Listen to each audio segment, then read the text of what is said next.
Bonjour à toutes, bonjour à tous.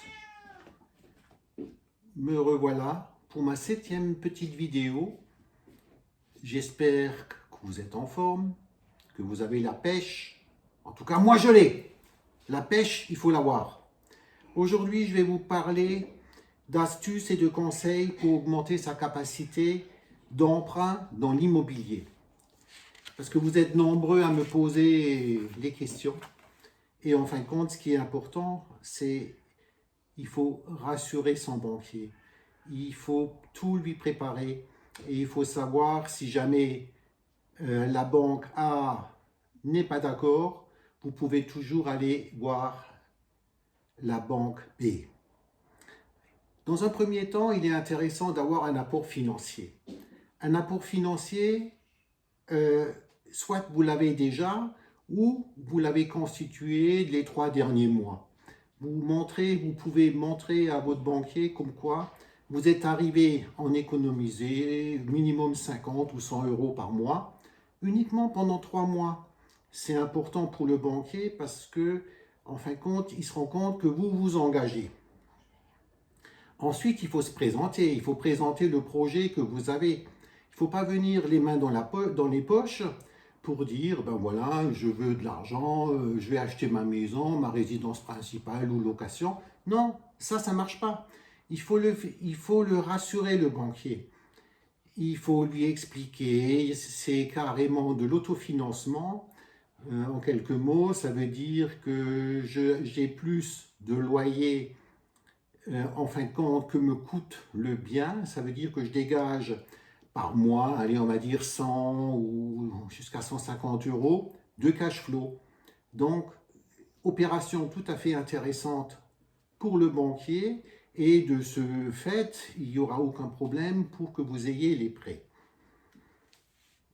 Il faut toujours savoir que c'est le directeur de la banque qui décidera. Alors, il faut savoir que c'est lui qui a vraiment la main qui pourra dire oui ou non. Et tout le reste, le taux d'usure, le taux d'endettement, tout ça, c'est tout simplement pour vous dire, monsieur n'a pas envie de vous donner de l'argent ou on vous donne l'argent. Ça dépend comment vous êtes arrivé à convaincre votre banquier pour qu'il vous suive. Ce qui est important aussi, c'est il faut lui expliquer la rentabilité. Aujourd'hui, on n'investit plus de nos jours par un coup de cœur, s'il n'y a pas de bonne rentabilité, un bon amortissement. Et personnellement, avant d'investir, ma première réaction, c'est le gain que j'ai quand je revends. Donc avant d'acheter, je suis déjà en train de le revendre à quel prix. Donc il faut qu'il soit rentable. Vous savez très bien qu'aujourd'hui, l'or, la bourse, la crypto-monnaie, l'assurance vie, il n'y a plus rien qui rapporte, mais l'immobilier rapporte. Si vous avez une rentabilité à 2 chiffres, aucun banquier peut vous dire non. Ensuite, ce qui est important aussi, oubliez l'idée, il faut que je passe chez un courtier, il faut que je fasse ci, il faut que je fasse ça. Non, vous êtes des grands, vous pouvez négocier vous-même et en fin de compte, éliminer plutôt, vous avez encore un emprunt pour une voiture, tout simplement parce que vous avez le garantie, l'entretien de la voiture, vous avez acheté l'électroménager ou votre dernière télévision, vous avez fait un emprunt, vous expliquez bien au banquier que tout ça, ça va être, c'est encore un mois et après c'est fini. Ensuite, il y a autre chose que vous pouvez faire. Quand vous achetez un bien, vous demandez à l'agence de vous calculer ce bien, si je le loue, combien je pourrais avoir. À ce moment-là, vous pouvez peut-être, je vais prendre un exemple, aujourd'hui vous payez 450 euros de loyer, je parle d'un célibataire qui vit seul, voilà. Et de l'autre côté, j'achète un bien qui pourrait éventuellement rapporter 900. Donc, vous voyez que vous avez déjà, vous rapportez beaucoup plus de le bien que vous allez investir, que vous allez acheter, en fin de compte, va vous rapporter beaucoup plus. Donc, ce plus va être ajouté à vos revenus. Il faut être honnête avec le banquier, il ne faut jamais mentir. Et de toute manière, si le banquier de la banque A n'est pas d'accord, vous allez à la banque B. Du moment que vous êtes solvable, vous pouvez lui prouver que vous avez toujours un reste à vivre. Exemple, en fin de mois, il vous reste largement suffisant d'argent pour vivre, ben, il n'y a aucun problème pour qu'il vous refuse un emprunt. Bien sûr, il faut un apport personnel.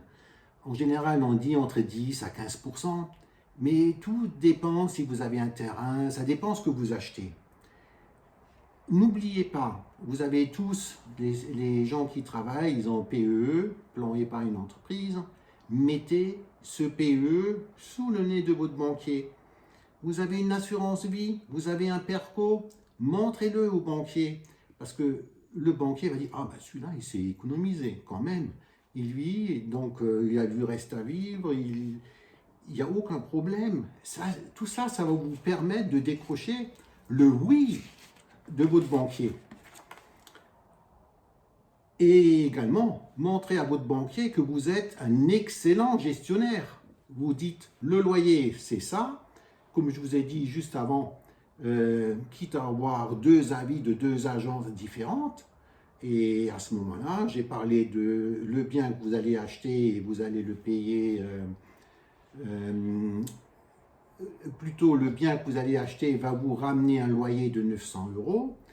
À ce moment-là, vous êtes déjà, ça vous montre que vous avez bien suivi et demandez à une deuxième agence de chiffrer le loyer. Comme ça, lui, il a tout en main pour présenter à son directeur. Bien sûr, vous pouvez également dire, admettons que j'achète un bien pour le mettre en location. À ce moment-là, c'est tout simple. Au lieu de mettre une famille en location, vous mettez 3 colocataires. Du coup, vous augmentez vos loyers. La rentabilité, elle va exploser. Et en fin de compte, aucun banquier pourra vous refuser. Donc, en fin de compte, ce qu'il faut que vous sachiez très bien, c'est qu'il faut convaincre le banquier. La seule personne qui peut convaincre, c'est vous. Et ce n'est pas au courtier de convaincre le banquier. Par contre, vous pouvez aller chez le courtier, vous regardez comment il fait. Toutes les questions qu'il vous pose, vous les notez et vous répondez. Et vous vous présentez comme ça à votre banque. Voilà, c'était suite à différentes personnes qui m'ont demandé de parler un petit peu sur ce problème, comment accéder facilement ou plus facilement ou décrocher l'accord pour avoir son emprunt. Et j'espère que je vous ai aidé et je vous souhaite une bonne journée et à bientôt!